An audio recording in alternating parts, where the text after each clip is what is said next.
Plenty on the line as Iowa and Illinois play for the 79th time. An Iowa win will give them the Big Ten West title, while Illinois is just one win shy of becoming bowl eligible. Let's go to a sold-out Kinnick Stadium as Orion alum Logan Lee greets his family at midfield before a big one against the Illini Senior Day. First quarter action, Iowa defense comes up with the first big play of the game. Joe Evans gets the strip sack in the end zone. The Illini recover the fumble, but it's good enough for a safety. Iowa grabs a 2-0 lead. Illinois answers quickly. Late first quarter, it's Caleb Griffin drilling the 54-yard long field goal. Brett Bielema's boys take a 3-2 lead after the first. Second quarter, the Iowa offense finally gets going as Deacon Hill finds Addison Ostrenga in the corner of the end zone. The 4-yard TD strike gives Iowa a 9-3 lead. The Illini respond again just before the half. Illinois caps off a 75-yard drive with a 1-yard Reggie Love the third TD run. Illinois up 10-9 at the break. And after a scoreless third quarter, we'll skip to the fourth. The Illini would extend that lead on another short Caleb Griffin field goal. That gives Illinois a 13-9 advantage. But the Hawks offense finds a way once again. This time, it comes from the legs of Caleb Johnson, as he will find a hole and he'll race 30 yards to the house. Kinnick goes crazy. Iowa back in front, 15-13. Under 3 to go. The Illini facing 4th and 2, and the Hawkeye defense would make a huge stop that seals the deal. Joe Evans deflects the pass. The Hawks get it done. 15-13 winners. Sports Director Matt Randazzo and Camille Gear anchor our coverage from Iowa City. The Iowa Hawkeyes found a way once again. Iowa knocking off Illinois this evening at Kinnick Stadium to once again win the Big Ten West Championship. And it wasn't pretty, but Iowa made things interesting all game. The offense, well, they did just enough, and the defense got a huge stop to edge Illinois 15-13 and get the win. Yeah, but adversity is nothing new for these Iowa Hawkeyes, making tonight's celebration a little extra special. It's just a testament to how we stayed together in the locker room, and I just feel like we're player-led, we're led by a good head coach. I just feel like we just did a great job staying together this year.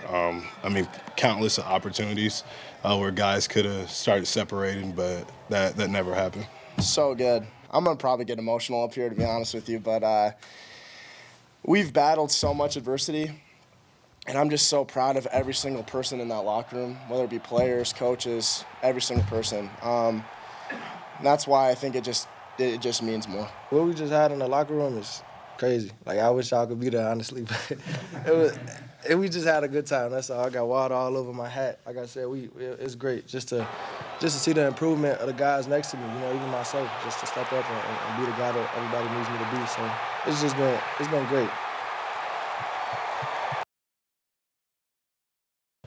Tonight's Iowa win, just another in a long line of huge victories here at Kinnick Stadium. But for Kirk Ferentz and his son Brian, tonight's win was a little extra special. Today's game also the last for Iowa's offensive coordinator here at Kinnick Stadium. It's no secret Brian Ferentz will not return next season. Brian showing plenty of emotion in the final seconds, and after the game, Kirk Ferentz received the game ball in the locker room. There is some sentimental value to that, certainly. And, so just glad it turned out the way it did. I'm just really proud of him. He's been just really, I think, admirable in the way he's handled a very tough situation. And I'm not quite sure I know how he's done it, but I really am proud of him as a dad. And, can't say enough about that, but I do try to keep things separate. And I'm really proud of him as a head coach, too. Yeah, it was awesome. The way things are, it's his last game here in Kinnick, but I couldn't be happier for the guy. I haven't been this grateful in a while to play for a coach in my life, and I'm extremely grateful to play for him. I love that guy to death. He puts me in some good spots. He's taught me a lot so far. It wasn't only Brian Ferentz's last game at Kinnick Stadium, it was also the last game for a large group of seniors, including Logan Lee. Yeah, that's right. The pride of Orion taking the field for the last time as an Iowa Hawkeye. Number 85, Logan Lee. Lee was greeted by his wife and parents at midfield just before the game. Plenty of emotions for everyone, both before and after the big victory. Oh my gosh, my heart. You take advantage. You think that you have a lifetime, and it's over in seconds. And last home game at Kinnick, It's pretty good. My wife, my parents, and my whole family's just been there in every stage of my life, and I can't say how much they mean to me. It's crazy that was the last time. Super grateful that we were able to finish on top. I've just been blessed in so many areas of my life, and I just got to give all glory to God in that aspect.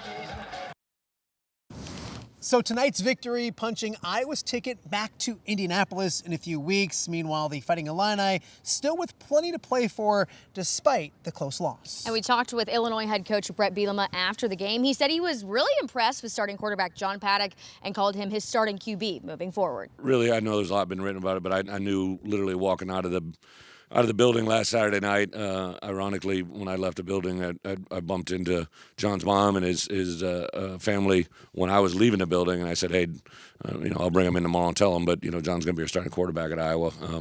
I think the biggest thing is the way he had played the last week, and then also obviously the way he came in Minnesota. He deserved that opportunity, and no, I would think John would be our guy. Illinois' last home game of the season now becomes even more crucial as they host Northwestern and still looking to become bowl eligible. That's right. And as for the Iowa Hawkeyes, they'll get ready for Indianapolis, but that's still a few weeks away. They have a big showdown on Black Friday with rival Nebraska in Lincoln. We'll have much more on both the Hawkeyes and the Illini throughout the weekend right here on WQAD. That's it for us in Iowa City. Corey, we'll toss it back to you in the studio.